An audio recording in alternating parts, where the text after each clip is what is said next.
लेकिन मैं डिलिस्टिंग का विरोध करती हूँ। धर्मांतरण की आड़ में डिलिस्टिंग जैसा मुद्दा उठाया जाता है। जो आदिवासी हिंदू धर्म में है उनका भी डिलिस्टिंग, क्योंकि आदिवासी जन्म से होता है, धर्म से नहीं। सब जो आरक्षण का लाभ है वो तो सिर्फ गैर आदिवासियों को ही मिलेगा। तो आदिवासियों को आपस में लड़ा कर मतलब दूसरे लोग इसका फायदा उठाना चाहते हैं, बहुत बड़ा खतरा हो सकता है। जैसे जनजातीय सुरक्षा मंच, डिलिस्टिंग की लड़ाई जो है ये फर्जी लड़ाई है। आदिवासी के हित में सरना ईसाई को लड़ाएंगे तो फूट डालो राज करो, तो नफरत फैलाने की कोशिश की जा रही है। साथ कितना यौन शोषण, कितना प्रताड़ना होता था, उस आंदोलन ऐसे ही नहीं हो गया। आदिवासियों को कहीं ना कहीं हटाना है। आदिवासियों का अगर इतना ही हित ऐसी है तो फिर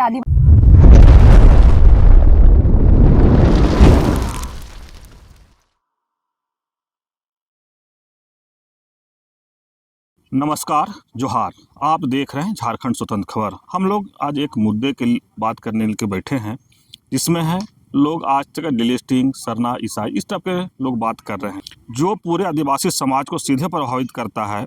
ईसाई आदिवासी को एसटी सूची से हटाने की मांग, यानी डिलिस्टिंग, इस तरह की तमाम बात लोग करते हैं। हमारे साथ प्रियंका जी हैं। हम जानते हैं कि जो डिलिस्टिंग का जो शब्द है, वो जिस तरह से लोग डिलिस्टिंग की बात करते हैं, तो डिलिस्टिंग से आखिर क्या बदलेगा, या धर्म बदलने से आदिवासी पहचान खत्म हो जाती है, तमाम बात करते हैं। तो सबसे पहले लेते हैं कि डिलिस्टिंग क्या है, इस पर बताइए। सभी को जोहार। देखिए, डिलिस्टिंग जो है वो कहीं ना कहीं एक मुद्दा बनाया जा रहा है आदिवासी समाज को तोड़ने का, समाज को बांटने का, नफरत फैलाने का। और जो डिलिस्टिंग है, डिलिस्टिंग मतलब सूची से हटाना। जो भी आदिवासी हैं, जो धर्मांतरित हैं, उन्हें अनुसूचित जनजाति की सूची से हटाना। लेकिन मैं डिलिस्टिंग का विरोध करती हूँ। डिलिस्टिंग नहीं होना चाहिए, क्योंकि अगर बटेंगे तो हटेंगे और इसका असर पूरे आदिवासी समाज पर पड़ेगा। क्योंकि अगर आदिवासी समाज धर्म के नाम पर बट जाता है तो इससे आदिवासी समाज जो है वो, उसका जो संवैधानिक अधिकार है उससे पूरा समाज वंचित हो जाएगा। और धर्मांतरण मतलब जो आदिवासी हैं वो प्रकृति पूजक हैं, और जब धर्मांतरण का मतलब है किसी अन्य धर्म को अपनाना, जैसे हिंदू, ईसाई, इस्लाम, सिख, बौद्ध, जैन, तो यहाँ पे बार बार ये होता है कि धर्मांतरण की आड़ में डिलिस्टिंग जैसा मुद्दा उठाया जाता है, और सीधा इसका जो आरोप है वो ईसाई आदिवासियों पर या धर्मांतरित ईसाइयों पर इसका आरोप लगता है कि धर्मांतरित ईसाइयों को डिलिस्टिंग करना चाहिए। तो मैं इसका विरोध करती हूँ। डिलिस्टिंग करने का किसको अधिकार है? देखिए, डिलिस्टिंग करने का अधिकार जो है वो अनुच्छेद 342(1) में सिर्फ संसद को है। और डिलिस्टिंग जब होगा तो देखिए, सिर्फ धर्मांतरित ईसाई ही नहीं, उसके साथ जो आदिवासी हिंदू धर्म में है उनका भी डिलिस्टिंग होगा, और साथ साथ जो भी अन्य धर्मों जैसे सिख, ईसाई, जैन, पारसी में है, इस्लाम में है, उनका भी डिलिस्टिंग होगा। तो यहाँ ऐसा नहीं है कि सिर्फ ईसाइयों का डिलिस्टिंग होगा। और ज़्यादा देखिए, आदिवासी जो हैं वो 89% आदिवासी जो है वो हिंदू धर्म को मानते हैं। अच्छा, लेकिन एक और सवाल है, क्या धर्म बदलने से आदिवासी पहचान खत्म हो जाती है? देखिए, धर्म बदलने से आदिवासी पहचान खत्म नहीं होती है, क्योंकि आदिवासी जन्म से होता है, धर्म से नहीं। और संविधान में भी जाति के आधार पर ही सूचीबद्ध किया गया, आदिवासियों को अनुसूचित जनजाति की सूची में रखा गया है। डिलिस्टिंग से नुकसान किसको होगा? देखिए, डिलिस्टिंग से बहुत भारी नुकसान पूरे आदिवासी समाज को होगा। जिस तरह से ये कहा जा रहा है कि डिलिस्टिंग में सिर्फ धर्मांतरित ईसाइयों का ही डिलिस्टिंग होना चाहिए, लेकिन अगर सोचा जाए तो इसके पीछे एक सोची समझी साजिश है कि डिलिस्टिंग तो उनका भी होना चाहिए जो हिंदू धर्म को मानते हैं, क्योंकि आदिवासी सनातन हिंदू नहीं है, आदिवासी प्रकृति पूजक हैं। और इस तरह से देखिएगा कि आदिवासियों का जनसंख्या भारत में 8.6% है और उसमें 89% आदिवासी जो है वो हिंदू धर्म को मानते हैं और लगभग 4.1% जो है वो प्रकृति पूजक है। तो इस तरह से अगर डिलिस्टिंग किया जाता है, जितने भी धर्मांतरित आदिवासियों का डिलिस्टिंग किया जाता है, तो कितने जो प्रतिशत है वो आदिवासी जो बच जाएंगे वो है मात्र 0.5% आदिवासी ही बच जाएंगे। तो इससे क्या होगा, देखिए जो भी आरक्षण है और जितना भी, चाहे वो राजनीति में हो या फिर सरकारी नौकरी में हो या फिर शिक्षण संस्थानों में, जो भी आरक्षण का लाभ दिया गया है आदिवासियों को, अनुच्छेद 330, अनुच्छेद 332 और अनुच्छेद 335 के अंदर में जो भी लाभ दिया गया है आरक्षण का, वो तो जाति के आधार पर दिया गया है। लेकिन जब आदिवासियों की जनसंख्या ही घट जाएगी, ख़त्म हो जाएगी, तो आदिवासी तो एकदम नाम मात्र का रह जाएगा। तो ये सब जो आरक्षण का लाभ है वो तो सिर्फ गैर आदिवासियों को ही मिलेगा। तो आदिवासियों को आपस में लड़ा कर, मतलब दूसरे लोग इसका फ़ायदा उठाना चाहते हैं। तो डिलिस्टिंग से पूरा आदिवासी समाज जो है, आदिवासी समाज का अस्तित्व खत्म हो जाएगा। आदिवासी समाज तो हाशिए पे आ जाएगा और आदिवासियों को हिंदूकरण के नाम पर उन्हें जिस तरह से उनके ऊपर जो संगठन है वो मनुस्मृति के आधार पर वर्ण व्यवस्था के अंदर उनको लाना चाहते हैं, ताकि जो भी दलित है, पिछड़े हैं आदिवासी, वो भी गुलाम बनकर रह जाए। तो इस तरह से डिलिस्टिंग से पूरे आदिवासी समाज को बहुत बड़ा खतरा हो सकता है। ये लड़ाने की कोशिश कौन कर रहे हैं, जब आप अभी लड़ाने की बात की? देखिए, ये लड़ाने के पीछे कुछ संगठन हैं, जैसे जनजातीय सुरक्षा मंच जो आरएसएस द्वारा संचालित है, वनवासी जो आश्रम है, वनवासी कल्याण आश्रम है। तो ये सारे कुछ हैं संगठन। और ये जो आदिवासी है वो भारत देश के प्रथम निवासी हैं। लगभग 65,000 वर्ष पूर्व से यहाँ निवास कर रहे हैं और जो यूरेशिया निवासी जो आ रहे हैं वो लगभग 4,000 वर्ष पूर्व यहाँ आए हैं और वो हिंदू राष्ट्र बनाने के नाम पर यहाँ की भूमि पर कब्जा करना चाहते हैं। लेकिन ये तब तक संभव नहीं है जब तक आदिवासियों को हिंदू नहीं बनाया जा सकता है। इसलिए इस तरह की जो साजिश है वो की जा रही है ताकि आदिवासियों का जो भी संवैधानिक अधिकार है, कानूनी अधिकार है और पारंपरिक अधिकार है उसको समाप्त कर दिया जाए। संविधान को ख़त्म करके उन्हें वर्ण व्यवस्था के अंतर्गत लाने की साजिश है और ये डिलिस्टिंग की लड़ाई जो है ये फर्जी लड़ाई है। क्या ईसाई होने से आप कम आदिवासी हो जाते हैं? देखिए, ईसाई होने से आदिवासी जो है वो कम नहीं होते, क्योंकि ईसाई तो आदिवासी हैं ही। धर्म बदल देने से जात नहीं बदलता है, ये शुरू से ही हम लोग जानते हैं और संविधान में भी ये चीज़ बोला गया। सुप्रीम कोर्ट भी इस चीज़ को मानता है कि धर्म बदलने से जो है वो जाति नहीं बदलती है। और जिस तरह से वो लोग ये चीज़ का दलील देते हैं कि जिस तरह से अनुच्छेद 341 में 1950 में अनुसूचित जाति आदेश, जो संविधान का अनुसूचित जाति आदेश के आधार पर जो दलित सनातन हिंदू धर्म को छोड़कर अन्य धर्मों में परिवर्तित हो जाते हैं तो उन्हें अनुसूचित जाति की सूची से हटा दिया जाता है। तो इसी की तर्ज पे ये दलील दिया जाता है कि उसी तरह से धर्मांतरित आदिवासियों को भी अनुसूचित जनजाति की सूची से निकाल देना चाहिए। लेकिन यहाँ पे फ़र्क ये है कि जो दलित हैं वो सनातन हिंदू धर्म और वर्ण एवं जाति व्यवस्था के अंतर्गत आते हैं, लेकिन आदिवासी जो हैं वो प्रकृति पूजक हैं, वो किसी वर्ण एवं जाति व्यवस्था के अंतर्गत नहीं आते हैं। आदिवासियों की अलग व्यवस्था होती है।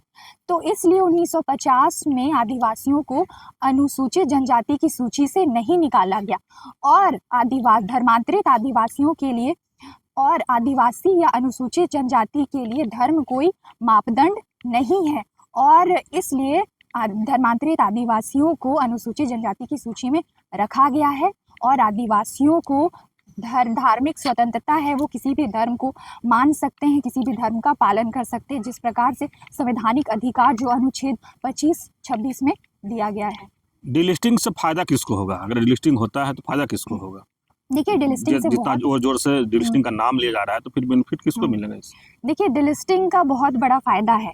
जो लोग अपने आप को आदिवासी हितैषी बताते हैं तो वही लोग डिलिस्टिंग इसलिए ना करवाना चाहते हैं कि आदिवासी के हित में सरना ईसाई को लड़ाएंगे तो जो आदिवासी का हित होगा। लेकिन इसमें आदिवासियों का हित कैसे होगा, आप ही देख लीजिए। अगर आदिवासियों के हित ऐसी हैं तो आज जिनकी सरकार है सरना कोड क्यों नहीं लागू कर रहे हैं? जब धार्मिक जो संरक्षण की बात हो रही है, आज देखिए सरना के लिए अलग से कॉलम नहीं है, या जो आदिवासी हैं हम आदिवासियों का अलग से कॉलम नहीं दिया गया है, रिलीजियस कॉलम। तो इस चीज़ के लिए वो क्यों नहीं उस चीज़ को पास कर रहे हैं, लागू कर रहे हैं सरना कोड को। और भी आदिवासियों का मुद्दा है, आदिवासियों का ज़मीन लूट हो गया, पेशा कानून हो गया, इन सब चीज़ों पे बात नहीं करते हैं। और डिलिस्टिंग के नाम पर आपस में आदिवासियों को सरना ईसाई को लड़ा करके फूट डालने का काम कर रहे हैं। फूट डालो राज करो, तो फायदा इसमें आदिवासियों का तो कोई फायदा नहीं है। जैसे मैंने बताया कि डिलिस्टिंग से तो आदिवासियों का अस्तित्व ऐसे ही खतरे में आ जाएगा, आदिवासी तो हाशिए पर आ जाएंगे, आदिवासी बचेगा ही नहीं। तो फिर हिंदूकरण के नाम पे उन्हें भी वन व्यवस्था के अंतर्गत गुलाम बना दिया जाएगा।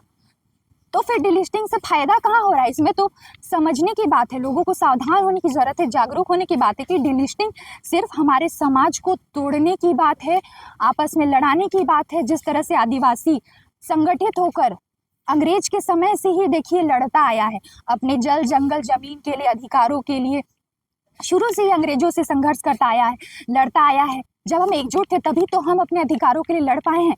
और आज अगर हम ही आपस में सरना ईसाई इस्लाम बौद्ध सिख करके लड़ते रहेंगे तो हम अपने समाज को क्या कहाँ बचा पाएंगे?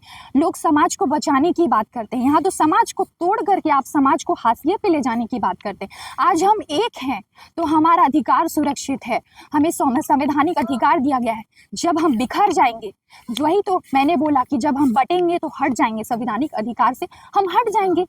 तो यहाँ पे सिर्फ हमारे समाज को कमज़ोर करने की कोशिश की जा रही है ईसाई सरना ईसाई के नाम पर, और कुछ नहीं है। नफरत फैलाने की कोशिश की जा रही है। ये राजनीति है, वोट की राजनीति है, या जो भी समझिए। ये जो बोल रहे हैं ये बिल्कुल भी आदिवासी हितैषी नहीं है। प्रियंका जी, जैसे आप जनजातीय सुरक्षा मंच और वनवासी कल्याण केंद्र के नाम लिए, तो उन लोग भी एक मंच से ये कहे कि ईसाइयों का जो यहाँ झारखंड सरकार है उसको संरक्षण प्राप्त है, तो क्या आपको लगता है सर कि संरक्षण प्राप्त है यहाँ से जो सरकार है? देखिए संरक्षण प्राप्त तो सभी जाति समुदाय को है, किसी एक समुदाय को कैसे हम कह सकते हैं संरक्षण प्राप्त? जो अधिकार ईसाइयों के लिए है वो सरना के लिए भी है, वो इस्लाम धर्म वालों के लिए भी है, वो हिंदू धर्म वालों के लिए भी है। तो सरकार की तरफ से किसी एक समाज के लिए कुछ नहीं है, मतलब सरकार जो है वो सारे समाज को ध्यान में रखते हुए वो काम करती है। तो मुझे नहीं लगता कि ऐसा कुछ सिर्फ ईसाई समुदाय, यहाँ पे सिर्फ टारगेट जो है वो हमेशा ईसाई समाज को किया जाता है, ईसाई मिशनरीज को किया जाता है। लेकिन अगर देखिएगा आप इतिहास से जा करके तो जितना भी सारा काम है वो ईसाई मिशनरियों ने ही किया है। जब देश गुलाम था, जब आदिवासी देखिएगा जंगलों में रहते थे, आदिवासियों का हालत कितना खराब था। कोई जाके देखा है? आज जो लोग बोल रहे हैं कि ईसाई मिशनरी आए, ठग फुसला करके जो है आदिवासियों को धर्मांतरण कराया गया, उन्हें जबरदस्ती। लेकिन आप उस समय जाके देखिए आदिवासियों जो जंगल में रहते थे, समाज के मुख्य धारा से कट चुके थे, उनको पूछने वाला कोई नहीं था। रोजी रोटी कैसे उनका जो था, किस तरह से जंगल में कंद मूल खाकर रहते थे। इतना शोषण, बहन बेटियों के साथ कितना यौन शोषण, कितना प्रताड़ना होता था। उस समय जो ईसाई मिशनरी आए वो वहाँ पर जो काम किए, उनको बचाने का काम किए, चाहे वो शिक्षा के क्षेत्र में हो या फिर स्वास्थ्य के क्षेत्र में हो, ये सारा चीज़ मिशनरियों के द्वारा हुआ। स्कूल खोले गए। तो ऐसे ही नहीं, देखिए धर्मांतरण ऐसे ही नहीं हो गया। धर्मांतरण कराना आसान नहीं है, ठीक है, मिशनरीज जो आए थे वो धर्म प्रचार के लिए ही आए थे, लेकिन उन्होंने देखा काम को, उसके बाद ईसाई मिशनरी उसका काम को देखा, उसके बाद वो उससे प्रभावित हो करके ईसाई धर्म को अपनाए हैं। जबरन कोई किसी के धर्म को नहीं अपनाया है। देखिए अगर उस जगह पे कोई और भी आया होता ना, तब वो लोग उसका भी अनुयायी हो जाते हैं। ऐसा नहीं कि ईसाई मिशनरी आए तो उन्होंने जबरन धर्मांतरण करा दिया, कोई और भी होता। क्योंकि देखिए इंसान को सबसे पहले रोजी रोटी चाहिए, धर्म बाद में आता है, जाति धर्म बाद में, पहले आता है मानवता और रोजी रोटी। इसलिए और जितना भी देखिए स्कूल कॉलेजेस हैं वो मिशनरीज चला रहे हैं, वो सिर्फ अपने लिए नहीं चला रहे हैं।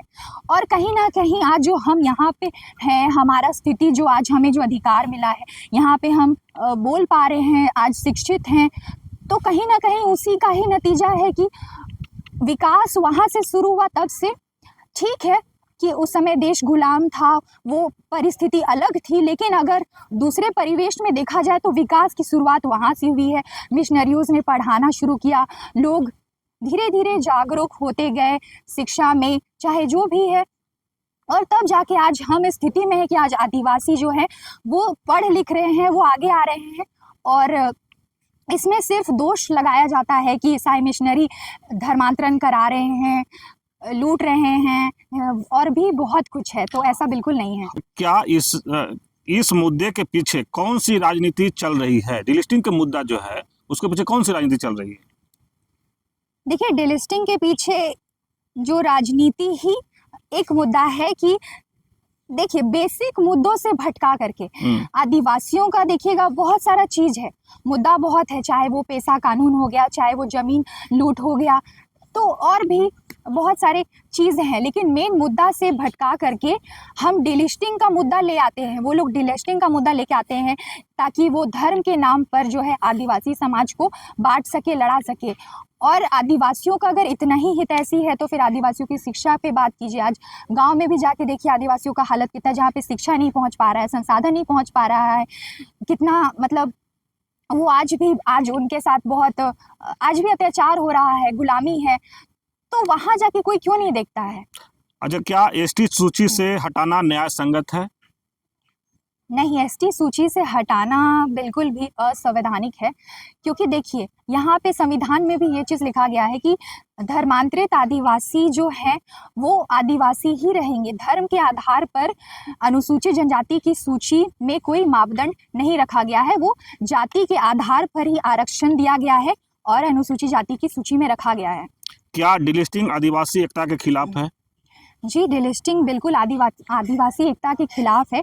और आज आदिवासी एक है तभी आदिवासी का जो देखिएगा जनसंख्या लगभग जो पूरे देश में 10 करोड़ है, और इस तरह से आदिवासियों को जो संविधान में प्रावधान दिया गया है वो भी आज उसी एकता का ही एकता की वजह से ही है कि आज आदिवासी क्षेत्रों में 5वीं अनुसूची लागू है, और भी जो संवैधानिक प्रावधान दिए गए हैं अनुसूचित क्षेत्रों में संविधान के द्वारा, तो ये सब कुछ आदिवासी एकता का ही नतीजा है और इसी को बचाना हमारी जिम्मेदारी है। और डिलिस्टिंग की फर्जी लड़ाई में ना पड़ के हमें अपने संविधान को बचाना है, अपने लोकतंत्र को बचाना है और अपने आदिवासी समाज को बचाने की लड़ाई में आगे आना है। पूरा परिचय दे दीजिएगा। प्रियंका एक्का, रांची। अभी आप सुन रहे थे प्रियंका एक्का के बाद हम लोग डिलिस्टिंग पर बात शुरू किए थे कि आज के दौर में कहें डिलिस्टिंग बहुत लोग कर रहे हैं कि जो धर्मांतरित ईसाई हो गए उनको डिलिस्टिंग करना है। उसी पर प्रियंका एक्का अपनी बातों को रख रहे थे और जो डिलिस्टिंग की बात कर रहे हैं उनकी बातों का खंडन भी कर रहे थे कि डिलिस्टिंग से क्या फ़ायदा होगा, किसको फ़ायदा होगा, तमाम बात इस वीडियो में आप सुने। तो इस तरह खबर को देखने के लिए आप झारखंड स्वतंत्र खबर जुड़े रहिए। जोहार, नमस्कार।